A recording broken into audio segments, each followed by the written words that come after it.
with a pretty face. I don't want just anyone to hold. I don't want my love to go to waste. I want you and your beautiful soul. Jesse, how have you been, you beautiful soul? The intro I've always wanted. I had to throw a little cheese in there. Yeah, it's good. I've been well. I've been very well. I've been working on a new album that's coming out later this year. I'm getting married in October. There's a whole lot of stuff going on. Putting a tour together for November. A lot going on. Yeah, you have so much on your plate, and congratulations on your new track. First of all, Kiss the World Goodbye. Tell me about the day that you started working on the track.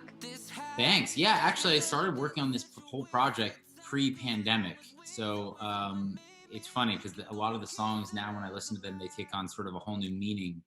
But Kiss the World Goodbye was just a song that's written about that, your person, that person that makes you feel like you're invincible, that you can pretty much take on anything. And, when I wrote it, I kind of had a visual in mind about writing a song that had sort of a Bonnie and Clyde feel to it. And like I said, now that we had a year of absolute chaos and the world coming to an end, it sort of took on this whole other meaning, and it made it feel even bigger than initially I thought it sounded. So I'm very excited about it, and people seem to really love it, and the video came out great, so all good things. It's a great song, and since the track was inspired by your future wife, what was Katie's reaction the first time she listened to it?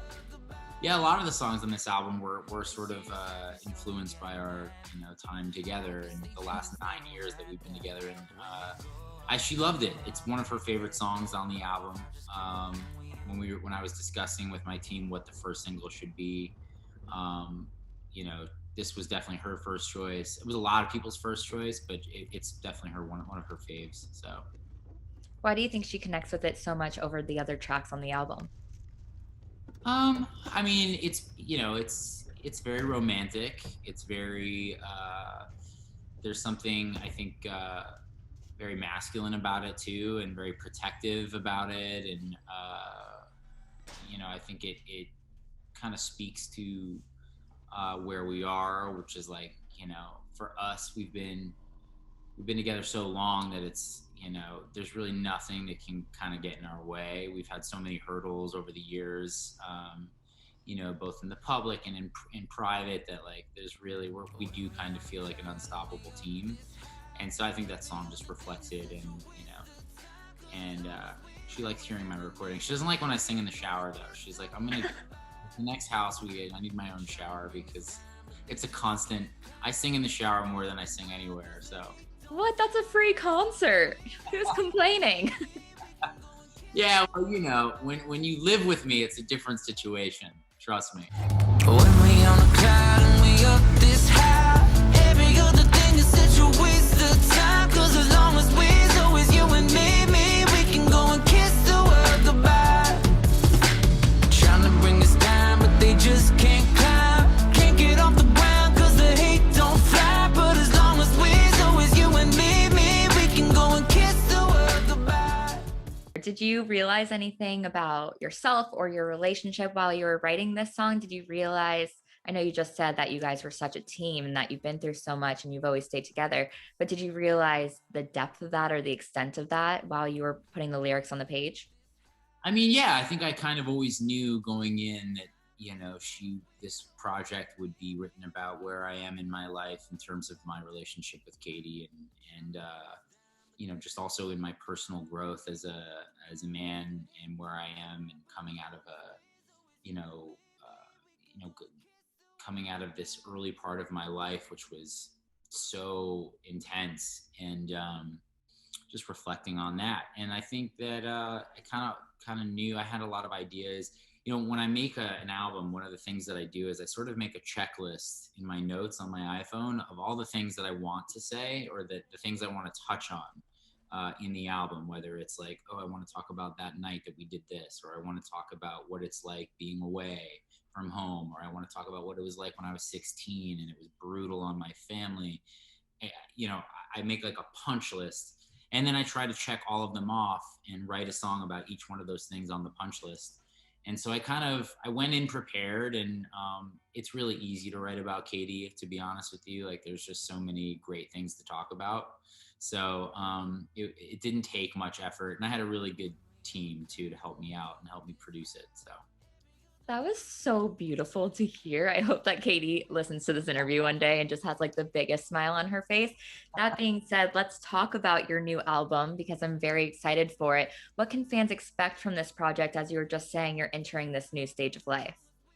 yeah, so it's it's very reflective. It's got a lot of it talks a lot about, goes into depth about what it was like for me as a child, getting, being thrown into the spotlight and touring around the world and having people know my name and sing my songs, and what that meant for me, but also the people around me, like my family, and how it affected them both negatively and positively. And it's just sort of introspective. It's just sort of an honest look at what it's been like for me, and in both the good and in the ugly and the bad. And it's I think there's a strong sense of gratitude when you listen to the album. It's very singer-songwritery, so it has a lot of lyrical moments that I think people will connect with, and just kind of shows that I'm in this new stage of just looking back and reflecting, and feeling just so happy with everything that I have and everything that I've been given, and that I landed on my own 2 feet. And fortunately, nothing too crazy happened where I couldn't get out of it. So it's been a beautiful ride, and I think this album is sort of the musical journey of all of that. Yeah, you're not leaving the scene anytime soon. I also can't believe that it's been 7 years since your last full length album. It's just so crazy. I mean, is it important to you to kind of create that space for life to happen in between each of your musical projects? That's what I've been saying for sure. I mean, it definitely. I mean, at the very least, it's a good excuse as to why I haven't put out an album in 7 years.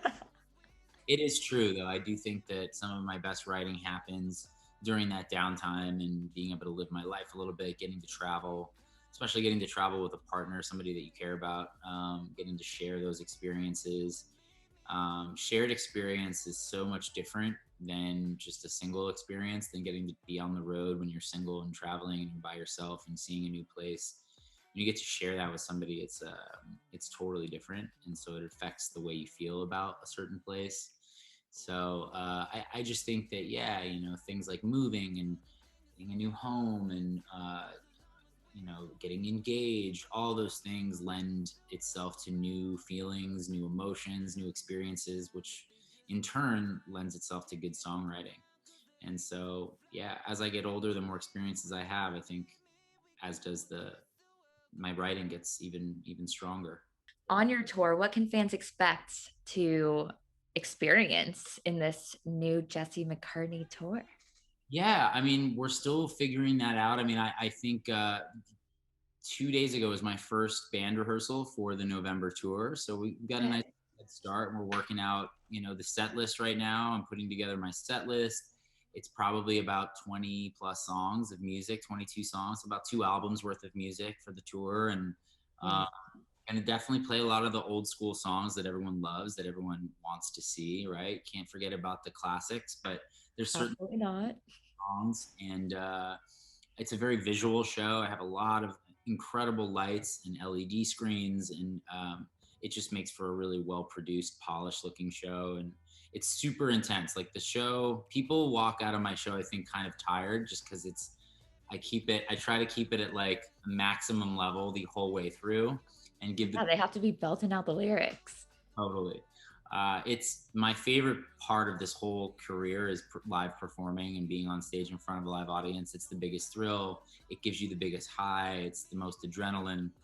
And so I feed off of it. And it's, I think, my strongest card that I hold in my hand. So if people are watching and they've never been, they should definitely come. It's a lot of fun.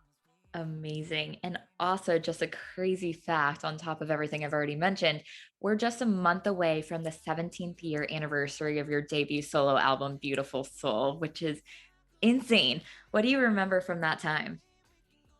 Oh man, it was a whirlwind. I just remember being this kid right out. I mean, I wasn't even. I think I had either just finished high school. I may not have even finished high school yet. I was maybe 17, and so maybe 3 or 4 months before the album came out, I had just heard the song on the radio for the first time in New York, coming out of my SAT exam, which is, what you take to get into college. And I'm like taking the exam, and I didn't feel great about my math section. And I came out and I was kind of bummed, and I turned on the radio, and my song was on the radio on one of the biggest, if not the biggest station in the United States. And I just remember thinking, like, forget the SATs. Like, this is going to be, I mean, This is my career. did. And so I remember that moment specifically. I really vividly remember that moment.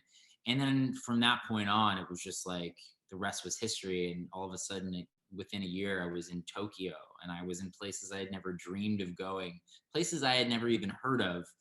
And people knew who I was. And so it was an absolute surreal moment, and something I'll never forget. It was an out-of-body experience that you can't really explain unless you go through it. But I have nothing but positive memories about those times. I wish I wish back then there was more documented, and like back then there wasn't really any social media. MySpace was like still kind of just blossoming. And so there's not documented footage of every single one of those moments. Yeah, And we need like a Jesse McCartney documentary. We got a Justin Bieber one. We need a Jesse McCartney one. good point. Yeah, I really should. I mean, maybe compile all of the fan footage that people used to take on like actual video cameras, because Oh, I have plenty for you to use. okay, good. I'll send them over. Man, I need to use them because yeah, I mean, it's all in my mind, but there's certainly not a ton of video evidence of a lot of those years because it didn't exist.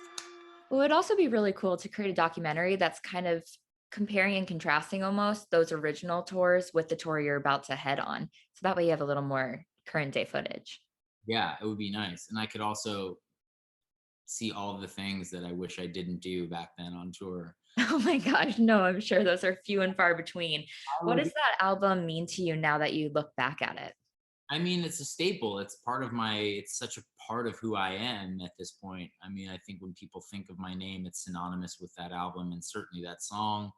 And it was the beginning of all of it. I mean, everything that I have, like all of the things that I've done in my career, I think were sparked from that moment. And it kind of gave me a stepping stone. It gave me a platform to be able to show my talent and show what I like to do. And it was my moment, and so yeah, it was the beginning of all of it. Well, I'm so glad that your moment is still continuing today. Thank you so much for your time. I really appreciate it. Hi, Madison. Thanks so much. But as long as we're always you and me, we can go and kiss the world goodbye.